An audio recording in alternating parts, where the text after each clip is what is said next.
دل کی خوشی، روح کی آزادی، یہ سب بھی تو ضروری ہے۔ دل کی خوشی، روح کی آزادی، یہ سب اس دنیا کا ہے ہی نہیں، اور اگر ہے بھی تو محدود عرصے کے لیے۔ لیکن اگر دل کو مار کر روح کو قید کر کے اللہ کے بتائے راستے پہ چلو تو ابدی خوشی ہے۔ مجھے تو وہی چاہیے، وہ سادہ سے لہجے میں بولی۔ واٹ ایور، فریا نے بیزاری سے ہاتھ چلایا۔ اسی پل گھنٹی بجی، آدھی چھٹی ختم ہو چکی تھی۔ لڑکیاں گراؤنڈ سے کلاس میں واپس آنے لگیں۔ کچھ ہی پل میں کلاس بھرنے لگی۔ قریباً 2 گھنٹے بعد چھٹی کے وقت گونج دروازے سے باہر جا رہی تھی جب فریا ہانپتی ہوئی اس کے پاس آ کر رکی۔ اس کے چہرے پہ دبا دبا جوش تھا۔ گونج نے ناسمجھی سے اسے دیکھا، جبکہ وہ آنکھوں میں چمک لیے اسے دیکھ رہی تھی۔ ساتھ موبائل کی روشنی بڑھا کر چند پیغامات اس کی آنکھوں کے آگے کیے۔ کوئی انسٹاگرام گروپ تھا جہاں گونج کی تصاویروں پہ فصیح نامی لڑکے نے کچھ لکھا تھا۔ کیا کبھی کسی نے تمہیں بتایا ہے تمہاری آنکھیں کتنی خوبصورت ہیں؟ ایک دم گونج کا دل اتنی زور سے دھڑکا تھا کہ آواز کانوں تک سنائی دینے لگی۔ اگلا پیغام بھی کچھ ایسا ہی تھا۔ تم جب مسکراتی ہو تو تمہاری آنکھیں بھی مسکراتی ہیں۔ لڑکی، تم ایک معجزہ ہو۔ اب کے گونج کی زبان تالوں سے چپک کر رہ گئی۔ اسے برا لگا تھا کہ اس کی تصاویریں یوں گروپ میں بھیجی گئیں، لیکن اچھا لگا تھا یوں کسی نے توصیفی کلمات کہے۔ اسے برا کم اور اچھا زیادہ لگا تھا۔ عجیب احساس تھا، عجیب سرور تھا۔ اپنی تعریف بھلا کسے پسند نہیں ہوتی؟ دیکھا گونج، تم کتنی خوبصورت ہو، تمہیں اس بات کا اندازہ بھی نہیں تھا۔ اگر تم کہو تو میں اسے تمہارا نمبر دے دوں؟ فریا نے اس کی سب سے بڑی ہمدرد بننے کی کوشش کی۔ اگر اس کی زندگی پیاری نہیں ہے تو اس کا نمبر مجھے دے دو۔ اشرف منصور کی آواز پہ فریا نے گردن موڑ کر دیکھا۔ وہ ان کے بالکل پاس کھڑی تھی، تیکھی نگاہوں سے گونج اور کبھی فریا کو دیکھتی ہوئی۔ میں اس لڑکے کا نمبر گونج کے منگیتر کو دے دوں گی، اور پھر تم سب اس کے سوئم کی تیاری کرنا۔ وہ دھیمی آواز میں غرا رہی تھی۔ آئندہ تم لوگ مجھے گونج کے قریب نظر نہ آنا۔ وہ انگلی اٹھا کر وارن کر رہی تھی۔ ساتھ ہی بت بنی گونج کا ہاتھ پکڑا اور اسے بس کی جانب کھینچتی ہوئی لے کر جانے لگی۔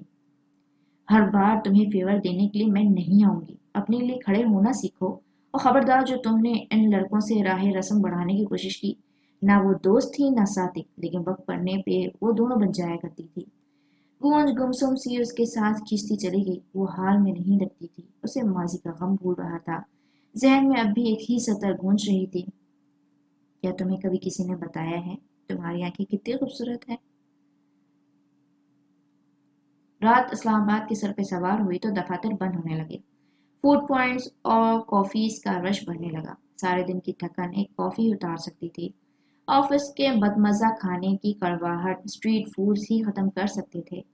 سرسبز درختوں اور بھری بھری گھاس والے ایک پارک کا رخ کرو تو چڑھتی ہوئی رات میں بہتی ہوا کے درمیان ایک شخص متوازن چال چلتا دکھائی دے گا۔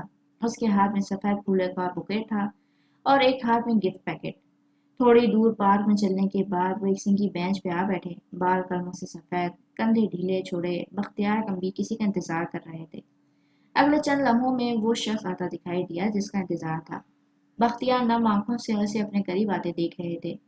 اس حادثے میں اپنا سارا خاندان کھو دینے کے بعد ان کے پاس یہی تو 4 بچے تھے جنہیں وہ اپنی اولاد سے زیادہ چاہتے تھے، کیس، مہدی، انیسہ، میرا۔ انہیں انیسہ سے بھی زیادہ محبت کیس سے تھی۔ وہ پراعتماد چال چلتا ہوا ان کے قریب آ کر رکا۔ سرمئی ٹریک سوٹ، ہاتھ میں پانی کی بوتل، جاگنگ شوز، آرام دہ ہولیا۔ وہ جاذب نظر لگ رہا تھا۔ آنکھیں سپاٹ تھیں، گویا جذبات کا گزر ہی نہ ہوا ہو۔ سفید پھولوں کا بوکے ایک طرف کرتے ہوئے اس نے اپنے لیے جگہ بنائی، ساتھ ساتھ اپنی پانی کی بوتل کے لیے بھی۔ چند لمحے وہ دونوں خاموش رہے۔ کیس چہل قدمی کرتے لوگوں کو دیکھتا رہا اور بختیار اسے۔ تم سے کتنی محبت کرتا ہوں جانتے ہو نا؟ وہ دھیمی آواز میں اسے پکار بیٹھے۔ ہمیں بات کرنی تھی تو گھر میں بھی ہو سکتی تھی، یوں 10 لوگوں کے درمیان بلانے کی ضرورت نہیں تھی۔ اور میں بچہ نہیں رہا، آپ کو مجھے ہیری پوٹر کی کتاب گفٹ کرنے کی ضرورت بھی نہیں تھی۔ اس نے گفٹ کھولا تک نہیں، پھر اسے کیسے معلوم ہوا؟ گھر میں ایسے کئی لوگ ہیں جن کی باتوں پہ تمہیں مجھ سے زیادہ اعتبار ہے۔ ہم دونوں کے درمیان اتنے فاصلے کب آ گئے کیس؟ وہ آزردہ لگتے تھے۔ میں نے اعتبار کیا ہوتا تو یوں آپ کے ساتھ نہ بیٹھا ہوتا۔ مجھے اپنے حصے کی کہانی سنائیں چچا۔ آپ کو کس نے حق دیا کہ آپ میرے خاندان کی جڑیں کھوکھلی کریں؟ وہ اب بھی انہیں نہیں دیکھ رہا تھا۔ بختیار نے گہری سانس لی اور سب کہہ دینے کا فیصلہ کیا۔ پارک کی سفید لائٹ مدھم ہوتی گئی، یہاں تک کہ وہ اسٹڈی کی زرد بتیوں میں تبدیل ہو گئی۔ سنگی بینچ نرم صوفے میں تبدیل ہو گئی۔ گھنگریالے بالوں والے مرد کی جگہ اب سبز آنکھوں والا مرد بیٹھا تھا۔ آس پاس کھڑے دڑک جھڑک کر گرے مضبوط دیواروں نے اپنی جگہ بنائی اور اسی دوران بختیار اپنے سامنے بیٹھے مہدی کو گہری نظروں سے دیکھ رہے تھے۔ مہدی بھی سنجیدہ تھا۔ کئی لمحوں کی خاموشی کے بعد وہ کہنے لگے، جب انیسہ پیدا ہوئی تھی تب تمہارے ابا نے اسے تمہارے لیے مانگ لیا تھا۔ وہ متانت سے کہہ رہے تھے، گو کہ تمہاری غیر ملکی ماں اس رشتے پہ راضی نہیں تھی۔ اس کے نزدیک یہ جہالت تھی، ہمارے نزدیک رسم۔ اس نے سخت مخالفت تھی، لیکن پھر بھی یہ رشتہ قائم رہا۔ جانتے ہو کیوں؟ مہدی نے نفی میں سر ہلایا۔ کیونکہ میں چاہتا تھا، بختیار نے اضافہ کیا۔ اب مجھے بتاؤ مہدی، تم کیا چاہتے ہو؟ میں کیا چاہتا ہوں اس کا کیا مطلب ہے؟ ظاہر ہے وہ میری منگیتر ہے، میری عورت ہے، میں اس سے شادی کرنا چاہتا ہوں۔ وہ رکا، ایک پل کو بختیار کی آنکھوں میں دیکھا، اب کہ اسے بہت کچھ سمجھ آنے لگا تھا۔ ہاں، وہ اس خاندان کے باقی افراد جتنا ذہین اعلیٰ عقل کا مالک نہیں تھا، لیکن ایک مرد دوسرے کی نظریں پہچان لیتا ہے۔ مجھے لگتا ہے یہاں سوال میرے چاہنے کا نہیں ہے، بات یہ ہے کہ آپ کیا چاہتے ہیں۔ بختیار آگے کو ہوئے ٹھنڈی نظروں سے اسے دیکھا۔ ہر باپ کو اپنی بیٹی کے لیے بیسٹ چاہیے ہوتا ہے مہدی۔ تم میرے بھتیجے ہو، شریف، لائق، قابل، لیکن تم بیسٹ نہیں ہو۔ کیونکہ بیسٹ تو کیس ہے نا، مہدی نے کہتے ہوئے سزائی اثر جھٹکا۔ میں تو مر کر بھی اس پہ گیو اپ نہیں کرنے والا۔ اب بیسٹ ہوں یا پھر نالائق، یہی ہوں، اور انیسہ میری منگیتر ہے۔ آپ کو پہلے سوچنا چاہیے تھا، اب اس کے بارے میں صرف میں سوچوں گا۔ لیکن میں نے اس کے بارے میں کچھ بہت مختلف سوچ رکھا ہے۔ یقیناً وہ تم نہیں ہو۔ خاموشی سے پیچھے ہٹ جا مہدی، یہ تمہارے حق میں بہتر ہوگا، ورنہ تم بھی اپنے باپ کی طرح فیملی ریکر کہلاؤ گے۔ اپنے باپ کے ذکر پہ مہدی کی آنکھیں سرخ ہونے لگی، گردن کی نسیں ابھر آئیں، دل میں ایسا کرب اٹھا تھا کہ علامہ، لیکن وہ کچھ کہہ نہیں سکا۔ اسے عادت تھی تمام الزام اپنے سر لینے کی، چپ چاپ خاموشی سے سارے گلٹ اپنے دل میں رکھ لینے کی۔ بختیار اب بھی کہہ رہے تھے، سرور نے اگر اپنی منگیتر کو چھوڑ تمہاری فرنگی ماں کو نہ بیایا ہوتا تو آج حالات مختلف ہوتے۔ اس کی وجہ سے ہماری بہن، ہماری آمنہ کو کئی سال تک ہمارے گھر میں رہنا پڑا۔ شوہر کے ہوتے ہوئے بھی وہ ہمارے گھر میں پڑی رہی کیونکہ اس کا شوہر اپنی بہن کا بدلہ لے رہا تھا۔ کیا تم نے میری بہن کی تکلیف دیکھی؟ ان کا لہجہ الزام دے رہا تھا۔ کیا تم نے وہ دن دیکھے جب میری بہن سے اس کا 2 ماہ کا بیٹا چھین لیا گیا اور وہ ساری ساری رات روتی رہتی تھی؟ اب کہ ان کا لہجہ بھاری ہوا تھا، لیکن وہ خاموش ہرگز نہ ہوئے۔ تمہارے باپ نے ہمارا گھر توڑا، ہماری بہن کو ذلیل کروایا، صرف اور صرف ایک عورت کی خاطر، تمہاری سبز آنکھوں والی ماں کی خاطر۔ کیا اب تم بھی وہی کرنا چاہتے ہو؟ مہدی نے گیلی آنکھوں سے انہیں دیکھا، گردن اب بھی پوری طرح اٹھا نہیں سکا تھا۔ ابا نے اپنی منگیتر کو چھوڑا نہیں تھا، ابا دوسری شادی کر رہے تھے، لیکن وہ لوگ مانے ہی نہیں۔ وہ لوگ چاہتے تھے کہ میری ماں کو طلاق دے دی جائے، کیونکہ پہلی بیوی صرف اور صرف خاندان سے ہوتی ہے۔ ابا غلط نہیں تھے، انہوں نے اپنی بیوی کو نہیں چھوڑا، اچھا کیا۔ ابا نے گھر نہیں توڑا، ابا نے بس محبت کی شادی کی تھی جو کہ ان کا حق تھا۔ میرے ابا نے کبھی گھر نہیں توڑے، وہ کہنا یہی چاہتا تھا، لیکن الفاظ لگ سے باہر نہ نکل سکے۔ وہ خالی خالی نظروں سے اپنے چچا کو دیکھے گیا۔ میں انیسہ کو خوش رکھوں گا، مجھے ایک موقع دیں۔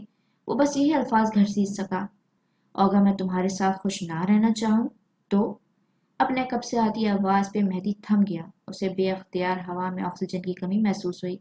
انیسہ بختیار گمبھیر، اس کی بچپن کی منگیتر سے ڈسون کر رہی تھی۔ مہدی کا دل ایک جھناکے سے ٹوٹا تھا۔ میں تمہارے ساتھ نہیں رہنا چاہتی، مجھے تمہارے ساتھ زندگی نہیں گزارنی، آزادی چاہیے مجھے تم سے اور ہمارے اس سڑے ہوئے تعلق سے۔ مہدی نے آہستگی سے گردن اٹھا کر اسے دیکھا تھا۔ وہ چلتے ہوئے اس کے سامنے آ کھڑی ہوئی تھی۔ ہر بار جب وہ اسے دیکھتا تھا تو اپنائیت کا احساس ہوتا تھا۔ یہ لڑکی اتنی غیر کب ہو گئی؟ میں اپنی مرضی سے شادی کرنا چاہتی ہوں، پلیز مہدی، میری جان چھوڑ دو۔ ہمارے خاندان کو جتنا ڈیمیج تمہارے ابا نے دیا ہے، اب تم اس کی بھرپائی کرو گے۔ والدین کے گناہوں کی سزا اولاد کو بھگتنی ہوتی ہے۔ تیار رہو مہدی سرور گمبھیر۔ اس سارے وقت میں بختیار خاموشی سے انہیں دیکھتے رہے تھے۔ مہدی انیسہ سے نظریں نہیں ہٹا سکا۔ وہ جانتا تھا اگر اس نے انیسہ پہ زبردستی کی تو اس کی زندگی جہنم بن جائے گی۔ وہ اگر نہ کہہ رہی تھی تو مہدی نہ سمجھتا تھا۔ وہ اپنی جگہ سے اٹھ کھڑا ہوا، ایک نظر انیسہ کو دیکھا اور پھر بختیار کو۔ تم صحیح کہتی ہو انیسہ، والدین کے گناہوں کی سزا اولاد کو بھگتنی ہوتی ہے۔ تمہارا وقت بھی جلد آئے گا، انشاءاللہ۔ میری طرف سے آج سے تم آزاد ہو، لیکن یاد رکھنا تم آزاد نہیں ہو۔ وارننگ، تنبیہ کیا نہیں تھا اس کے لہجے میں۔ وہ چلا گیا تو انیسا نے بختیار کو دیکھا۔ وہ بھی سنجیدہ نظروں سے اسے ہی دیکھ رہے تھے۔ میں آزاد ہوں نا ابا، اب کوئی مہدی کمبیر نہیں ہوگا ہے نا؟ وہ تسلی چاہتی تھی۔ بختیار مسکرائے۔ اب کوئی مہدی کمبیر نہیں ہوگا، انہوں نے دلاسا دیا، کیونکہ اب کیس کمبیر ہوگا۔ آخری لفظ انہوں نے بس دل میں کہے تھے۔ انیسا کے دل کو تسلی سی ہونے لگی۔ اب اس کے اور پیچھے کے بیچ میں کوئی نہیں آئے گا۔ زبردست۔ ماضی کی کتاب بند کر کے حال میں آؤ تو کیس چہرے پہ سنجیدگی طاری کیے بختیار کی ساری روداد سن رہا تھا، بلکہ سن چکا تھا۔ اب تو بس وہ گردن جھکائے ہوئے تھے۔ کیس نے دھیرے سے ان کے کندھے پہ ہاتھ رکھا۔ آپ غلط نہیں ہیں چچا، الفاظ تھے کہ امرت۔ بختیار نے شاکی انداز میں گردن اٹھائی۔ ہر باپ اپنی بیٹی کے لیے بیسٹ سوچتا ہے، لیکن آپ جانتے ہیں میں منگنی شدہ ہوں، اور میں اس لڑکی کو سوائے وفاداری کے اور کچھ نہیں دے سکتا۔ کیا آپ ایک واحد چیز بھی مجھ سے چھین لینا چاہتے ہیں؟ مرد 2 شادیاں کرتے ہیں کیس، مردوں کے لیے گنجائش نکل ہی آتی ہے۔ ان کا انداز ملتجی ہوا۔ میں کوئی گنجائش نہیں نکالنا چاہتا۔ اس عورت نے میرے نام کے ساتھ وفاداری نبھائی ہے، میرا بھی کچھ فرض ہے۔ آپ لوگ میرا خاندان ہے، لیکن کوئی بھی کبھی بھی اسے تکلیف دینے کا سوچے گا بھی تو مجھ سے برا کوئی نہیں ہوگا۔ اس کی آنکھوں میں شفافیت تھی۔ بختیار کے کندھے ڈھیلے پڑ گئے، امیدیں بہہ گئیں۔ کیا ہم پہلے جیسے ہو سکتے ہیں؟ میں نے تمہارا برا نہیں چاہا تھا کیس انسانوں پہ اعتبار نہیں کرتا، آپ پہ کیا تھا، اب دوبارہ اسے اعتبار کے کرنے کو وقت لگے گا۔